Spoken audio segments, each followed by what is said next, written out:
이사야 선지자는 하나님의 아들 예수님께서 나를 대신해서 십자가의 고통을 받으시고 나의 죄를 대신 짊어지셨다는 사실을 말씀하고 있습니다. 이사야서 53장 4절에서 6절 말씀을 보겠습니다. 그런 실로 우리의 질고를 지고 우리의 슬픔을 당하였거늘 우리는 생각하거늘 하기를 그는 징벌을 받아 하나님께 맞으며 고난을 당한다 하였노라. 그가 찔림은 우리의 허물 때문이요 그가 상함은 우리의 죄악 때문이라. 그가 징계를 받음으로 우리가 평화를 누리고 그가 채찍에 맞음으로 우리가 나음을 받았도다. 우리는 다 양 같아서 그릇 행하여 각기 제 길로 갔거늘 여호와께서는 우리 모두의 죄악을 그에게 담당시키셨도다. 여러분, 이 말씀은 예수님께서 이 세상에 오시기 전에 약 700년 전에 이사야를 통하여 예언하신 말씀이에요. 예수님이 태어나기 700년 전에 뭐라고 예언했냐면 하나님의 아들 예수님 메시아가 이 세상에 오셔서 우리 죄를 대신 지시고 고통받으시고 징벌을 받으시고 매를 맞아 우리 죄악을 그분께 담당시켰다고 말씀하고 있는 거예요. 여러분, 하나님께서 왜 나의 죄를 대신해서 예수님을 십자가의 고통을 대신 짊어지게 하셨을까요? 무엇 때문에 하나님의 아들이 죽어야만 했습니까? 이 질문에 대한 답을 신약 성경에서는 고린도후서 5장 21절에서는 이렇게 이야기합니다. 하나님께서는 죄를 모르시는 분에게 우리 대신 죄를 씌우셨습니다. 그것은 우리가 그리스도 안에서 하나님의 의가 되게 하시려는 것입니다. 하나님이 죄를 모르는 분에게 우리 대신 죄를 씌우셨습니다. 나의 죄를 예수님께 다 전가시켰습니다. 그 이유가 뭐죠? 우리가 그리스도 안에서 하나님의 의가 되게 하시려고, 다시 말해서 하나님께서 우리를 의롭게 해주시고 우리의 죄를 용서하시고 죄인인 우리를 네 죄 없다, 너는 이제 용서 안 받았다고 선언해 주시기 위해서 하나님의 아들이신 그분에게 죄를 다 뒤집어 씌웠다라는 거예요. 여러분, 전에 교회에서 기독교 변정 컨퍼런스를 하는데 예수님 편에 대해서 이야기를 하는데 맨 마지막 시간에 질의응답이 있지 않습니까? 질문하고 대답하는 시간에 어느 분이 이런 질문을 했습니다. 목사님, 하나님이 과연 죽을 수 있습니까? 하나님이 죽는다는 것이 과연 말이 됩니까? 가능할까요? 이런 질문이었습니다. 여러분, 사실 하나님이 죽으면 안 되죠. 왜냐하면 하나님은 모든 것의 파운데이션이기 때문에 하나님은 전지전능하시고 영원하십니다. 어제도 계시고 오늘도 계시고 내일도 계시기 때문에 하나님은 죽을 수 없습니다. 그런데 그 하나님이, 죽을 수 없는 하나님이 십자가에 죽었다는 게 기적이고, 하나님은 그 하나님이 인간의 몸으로 오실 수 없는 분이에요. 왜냐하면 하나님은 원래 존재 자체가 무한하신 분이에요. 무한하신 하나님이 유한한 인간으로 온다는 것 자체가 이게 어려운 일이에요. 그런데 무한한 하나님이 인간의 몸으로 오셨고, 인간의 몸으로 오셔서 인간의 죄를 대신해서 결코 죽지 말아야 될 부분이 죽었다라는 것이 기적이요 하나님의 은혜라는 겁니다. 여러분, 만일 하나님의 아들이신 그분이 인간의 몸으로 와서 십자가의 그 고통 속에 죽임을 당하지 않고도 우리 죄를 용서하는 방법이 있다면 하나님이 그걸 행하셨을까요? 안 행하셨을까요? 예를 들면 하나님이 하늘 위에서 그냥 팔짱을 끼고, 그래 인간이 죄를 잘못했는데 내가 용서해 줄게, 그렇게 죄 사함을 받을 수 있는 길이 있다면 하나님이 그렇게 하지 않았을까요? 제가 저 입장에서는 그렇게 했을 것 같아요. 그런데 하나님의 아들이 인간의 몸으로 오셔야 했고, 인간의 모든 죄악을 그분이 짊어지고 십자가에 죽어야만 우리 죄가 용서될 수 있었기 때문에 하나님이 그 일을 하신 거예요. 왜냐하면 인간이 죄를 지은 것은 인간이 받아야 돼요. 그 사람이 죄를 지으면 그 사람이 죄를 대가를 받아야 되잖아요. 인간이 다 죄인이기 때문에 인간이 지은 죄는 인간이 받아야 돼. 그런데 죄를 지은 사람이 다른 사람의 죄를 또 짊어질 수가 없어요. 의인이, 깨끗한 사람이 다른 사람의 죄를 용서해 줄 수 있는 거예요. 자기도 빚을 진 사람이 다른 사람 빚을 갚아줄 수가 없잖아요. 마찬가지로 제 의인이 죄 지은 사람의 죄를 대신 짊어질 수 있는 거예요. 그런데 인간은 의인은 없네? 하나도 없습니다. 한 사람도 없어요. 방법이 없어요. 죄 없는 하나님이 인간의 몸으로, 의로운 하나님이 인간의 몸으로 오셔서, 하나님이 인간의 몸으로 오셔서 인간의 죄를 다 짊어지시고 자신의 죽음을 통해서 사람들의 죄를 용서해 주시는 거예요. 이것이 하나님의 은혜요, 예수님의 십자가가 하나님의 사랑이에요. 하나님이 인간의 죄를 대신 짊어주시고 죽어져야만 우리 죄를 용서할 수 있기 때문에, 이 방법 외에는 다른 방법이 없기 때문에 하나님의 아들이 인간의 몸으로 오셔서 우리 죄를 대신해서 십자가에 피 흘려 죽으시고 그 보혈의 피로 말미암아 우리 죄를 용서하시고 우리가 하나님 앞에 나아갈 수 있는 길을 만드신 거예요. 하나님은 거룩하시고 의로우시기 때문에 죄인은 하나님 앞에 나올 수 없습니다. 하나님의 거룩이, 제가 보이는 한 죄는 심판받아야 돼요. 그럼 어떻게 죄인된 인간이 하나님께 갈 수 있겠습니까? 중보자 되신 예수님이 십자가에 죽으심으로 죄 용서하고 하나님의 예수님의 피로 다 덮어주셔서 깨끗하게 덮어주셔서 죄 없다고 인정해 주었기 때문에, 그 예수님의 피공로 때문에 우리가 하나님 앞에 담대히 나올 수 있는 거예요.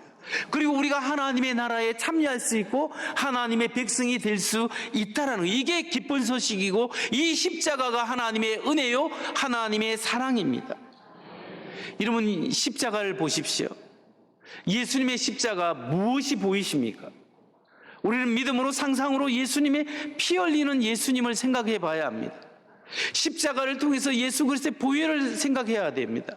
여러분, 예수님의 피가 뭘 상징합니까? 예수님이 피 흘려 죽었다는 것은 우리를 향한 하나님의 사랑이 여기에 포함되어 있는 거예요. 근데 피는 생명이에요. 사람이 피가 빠지면 살 수가 없어요. 피는 생명이잖아요. 예수님이 피 흘려 죽었다는 것은 하나님의 생명으로 우리의 생명을 살려주셨다는 사실을 말씀하고 있는 겁니다. 하나님이 대신, 나의 대신 죽으심으로 나의 생명을 살려주실 만큼 우리를 사랑하시는 것이 예수님의 십자가예요. 그 예수님의 십자가를 여러분 생각하면서, 오늘 상상하면서, 그 예수님의 보혈의 피가 2000년 전에 예수 흘리신 보혈의 피가 2000년을 넘어서 오늘 나의 가슴 속에 뿌려졌다고 믿으시기 바랍니다. 그 보혈의 피가 내 가슴에 흐르고 있어요. 그러면 어떤 일이 일어납니까? 나의 죄가 용서함을 받게 됩니다. 예수님의 십자가의 보혈이 내 속에 뿌려지면 어떤 일이 일어납니까? 인생의 허무함 가운데 방황하는 마음이 무엇 때문에 살아야 할지 의미와 목적을 알게 되는 거예요. 예수님의 십자가에 내게 뿌려질 때 내가 받은 상처와 아픔과 고통이 다 사라질 수가 있는 거예요. 예수님의 십자가가 오늘 내게 뿌려질 때 나의 죄뿐만 아니라 나의 육체적 질병도 예수님이 고쳐주는 줄 믿으시기 바랍니다. 그가 채찍에 맞음으로 우리가 나음을 입었도다. 예수님이 채찍에 맞음으로 우리의 육체적 질병도 고쳐주신다고 말씀하고 있습니다. 그러니까 오늘 우리가 믿음으로 이르면 우리가 이 시간 십자가를 생각하면서 받아들이고 믿어야 할 것이 무엇입니까? 2000년 전에 하나님의 아들이 예수 그리스도께서 나의 죄를 대신해서 십자가에 죽으실 때, 그 보혈의 피가 오늘 2000년을 향한 시간과 공간을 초월해서 내게 다가온다면 나의 죽었던 영혼이 살아나는 줄 믿으시기 바랍니다. 나의 죄악이 용서함 받은 것을 믿으시기 바랍니다. 하나님 없이 내 맘대로 내가 주인 되어 살아가는 그 죄가 하나님 앞에 깨끗하게 용서함을 받은 줄 믿으시기 바랍니다. 뿐만 아니라 하나님이 나의 질병도 고치시는 줄 믿으시기 바랍니다. 나의 연약함도 하나님이 바로잡아주는 줄 믿으시기 바랍니다. 그리고 보혈의 피가 나의 영혼을 새롭게 하시고 내가 하나님 앞에 새롭게 헌신할 수 있는 능력을 주시는 줄 믿으시기 바랍니다. 여러분, 이 보혈의 피를 묵상하면서 주님 나를 용서하시고 나를 새롭게 하시는 은혜를 매일매일 경험할 때 우리 영혼이 새로워질 줄 믿습니다. 이렇게 다음으로 생각할 것은, 십자가의 은혜로 말미암아 우리가 새로워진 은혜를 경험하면 한 사람이 어떻게 살아가야 할까요? 십자가의 은혜를 경험한 사람들이 이제는 어떻게 살아가야 하는가? 두 가지 삶의 자세가 필요합니다. 첫 번째, 은혜를 경험한 사람의 자세는 예수님처럼 거절당해도 예수님처럼 마음 중심에 하나님을 모시고 살아가야 합니다. 다시 말해서 예수님, 하나님의 은혜 받은 사람은 예수로 충만한 삶을 살아야 합니다. 예수로 충만한 삶. 여러분은 겉으로 보기에는 별 볼 일 없고 늘 다른 사람 보기에는 별 것 아닌 것 같아도 내 안에 예수로 충만한 사람이 매력적인 사람이요, 예수로 충만한 사람이 능력 있는 사람인 줄 여러분 믿으시기 바랍니다. 이사야 선지자는 700년 후에 태어날 메시아 하나님의 아들을 예언하면서 예수님이 겉으로 보기에는 별로 매력이 없었다고 이야기합니다. 그 모습은 예수님이 매력이 없는 사람이다, 이렇게 예언합니다. 이사야 53장 2절에서 3절을 보십시오. 그는 주 앞에서 자라나기를 연한 순 같고 마른 땅에서 나온 뿌리 같아서 고운 모양도 없고 풍채도 없은즉 우리가 보기에 흠모할 만한 아름다운 것이 없도다. 그는 멸시를 받아 사람들에게 버림을 받았으며 강고를 많이 겪었으며 질고를 아는 자라. 마치 사람들이 그에게서 얼굴을 가리는 것 같이 멸시를 당하였고 우리도 그를 기이 여기지 아니하였도다. 이 말씀에 보면 메시아로 나올 예수님이 하나님의 아들의 모습이 어떻습니까? 매력 덩어리입니까? 그렇지 않죠. 오늘 이사야서 53장 2절 3절을 새 번역으로 좀 쉽게 번역한 것을 보면 이렇습니다. 그는 주님 앞에서 마치 연한 순과 같이 마른 땅에서 나온 싹과 같이 자라서 그에게는 고운 모양도 없고 훌륭한 풍채도 없으니 우리가 보기에 흠모할 만한 아름다운 모습이 없다. 그는 사람들에게 멸시를 받고 버림을 받고 고통을 많이 겪었다. 여러분, 예수님은 이처럼 매력이 없고 거절당하고 버림받은 분이에요. 사람들이 인간적으로 보기에는 예수님이 그렇게 매력이 없는 것 같아요. 우리가 흔히 영화에서 볼 때 예수님 영화 이런 걸 보면 예수님이 키도 크고 금발이고 멋있고 수염도 멋있으면서 굉장히 잘생겼잖아요. 그래서 사람들한테 복 있는 사람에 대해서 팔복을 이렇게 가르치고 탁 하면은 멋있고 많은 사람이 줄줄줄 따를 수 있는 멋있는 사람으로 보입니다. 어쩌면 예수님이 그럴 수도 있겠지만 또 달리 생각하면 말씀으로 보면 어쩌면 실제 예수님은 그렇게 인간적으로 보기에 매력적이지 않을 수도 있습니다. 근데 오히려 오늘 이사야 말씀대로 예수님은 겉으로 보기에는 볼품이었고 거절당하고 어려움 당하고 멸시와 고통과 아픔을 경험한 사람입니다. 차이는 사람이에요. 예수님이 왜 그렇게 무시당하고 거절당하겠습니까?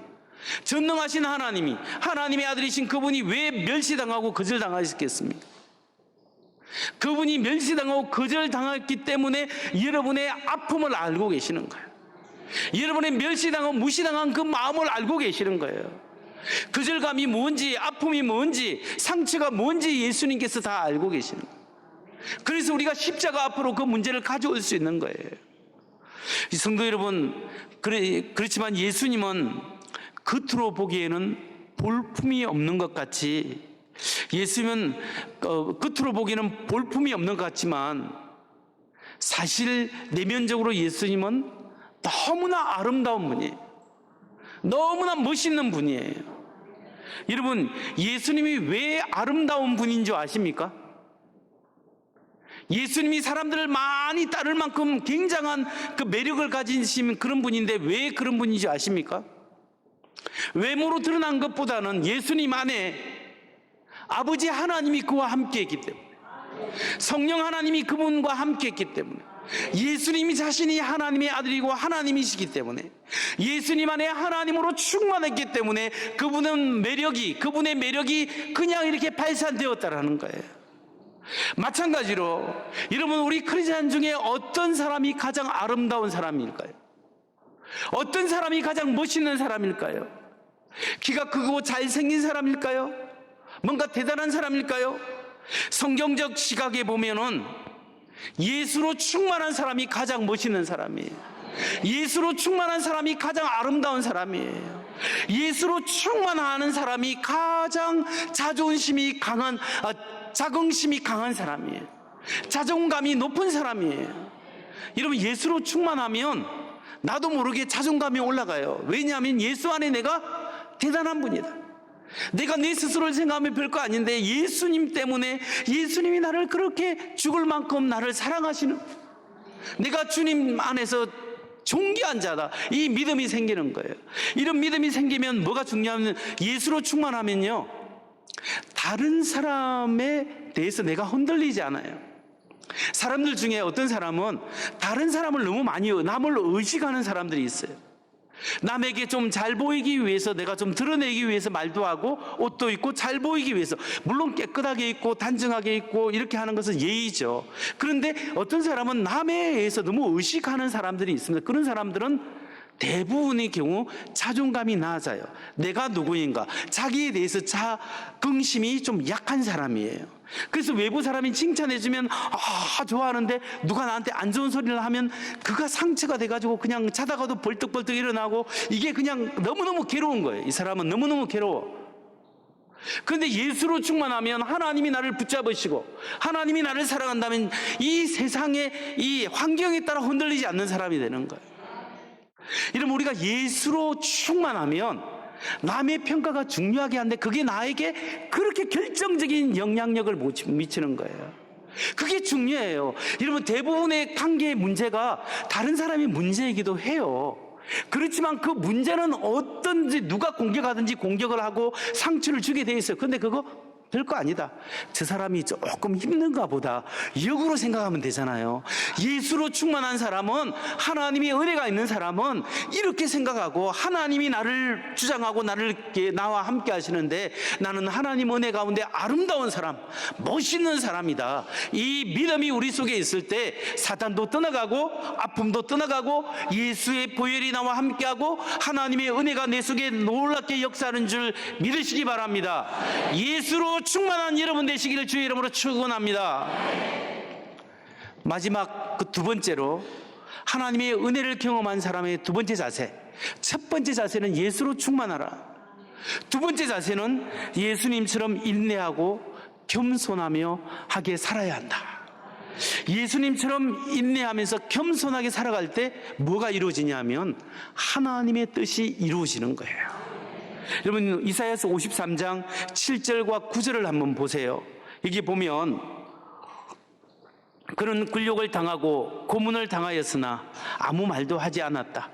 마치 도살장으로 끌려가는 어린 양처럼, 마치 털 깎는 사람 앞에 잠잠한 암양처럼 끌려가기만 할 뿐 아무 말도 하지 않았다. 그 다음에 9절, 그는 폭력을 휘두르지도 않았고 거짓말도 하지 않았지만 사람들은 그에게 악한 사람과 함께 묻힐 무덤을 주었고 죽어서 부자와 함께 들어가게 하였다. 여러분, 이 말씀에 보면 예수님은 모욕을 당하는 상황 속에서 실제로 이 일이 일어났지 않습니까? 근데 예수님은 그 상황에서 아무 말도 하지 않았습니다.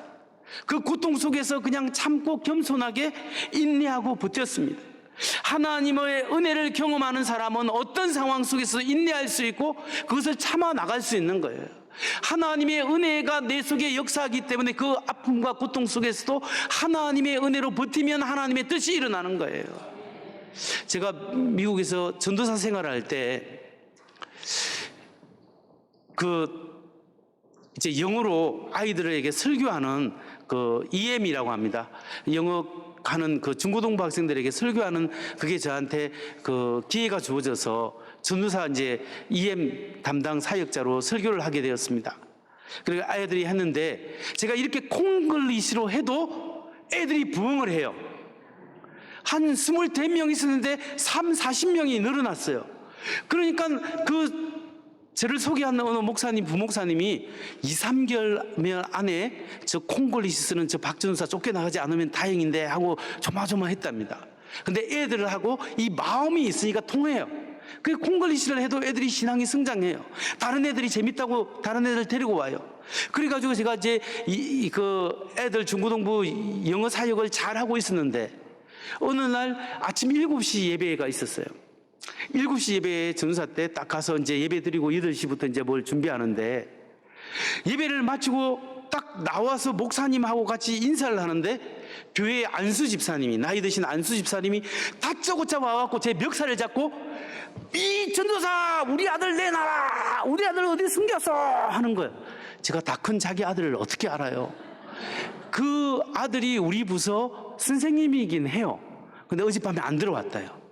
그러면서 저를 그냥 멱살 잡고 왔다 갔다 하면서 아들 내놓으라고 막 하는데 제가 이렇게 밑달려요. 이렇게 밀고 이렇게 가고 이렇게 끌리고 이렇게 돌아오면 저리 뚝 돌아가서 그냥 이 넥타이에 끌려가지고 이렇게 왔어요. 근데 목사님이 옆에 있는데 목사님이 말려도 이 안수 집사님이 그러더라고요. 그러면 사실 힘없는 사람한테 그러면 안 돼요. 그러니까 교회에서 전도사님한테 잘해줘야 돼요. 왜냐하면 내가 함부로 할 수 있는 사람한테 잘하는 것이 하나님이 기뻐하시는 일이에요. 근데 저는 제가 그분을 멱살을 같이 딱 잡고 그냥 엎부치기로 딱 한다든지 왜 이래서요 하고 같이 멱살 잡고 밀칠 수도 있지만 그냥 끌려다니는 거예요. 이렇게 끌려다니는 거. 나중에 그 목사 알고 보니까 왜 그랬냐면 이 안수 집사님이 장로 피택에 떨어졌어요. 그래가지고 목사님 멱살을 잡기는 뭐하니까 제 멱살을 잡고 그냥 아들 핑계 대고 막 이렇게 흔들어 댄 거예요. 그런데 나중에 이제 목사님이 그 안수 집사님하고 나를 불러가지고 나한테 사과하라고 이제 시키고 그냥 괜찮다 하고 이렇게 다 잘했어요.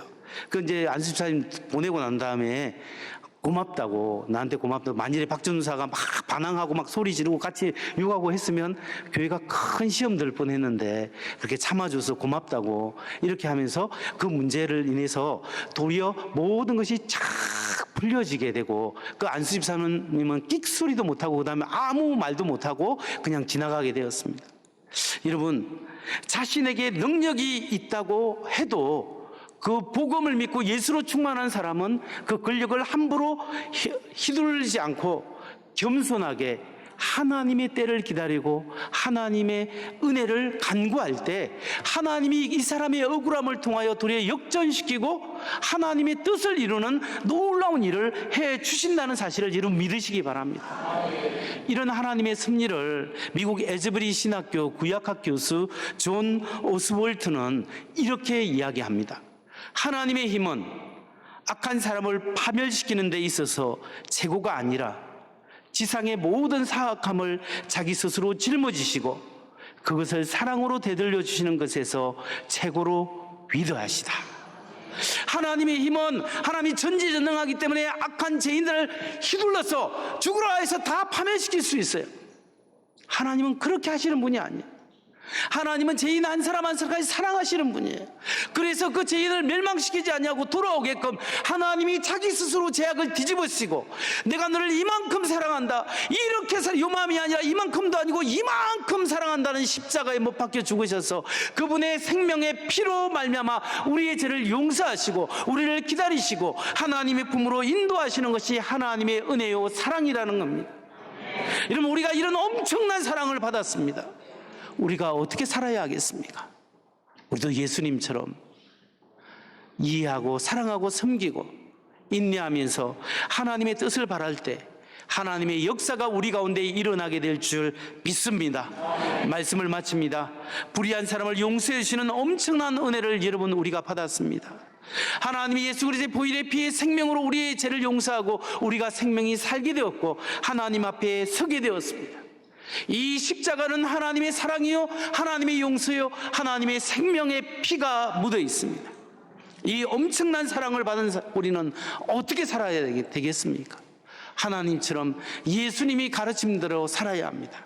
존 오스월트 목사님의 교수님의 글을 다시 한번 읽고 마치겠습니다.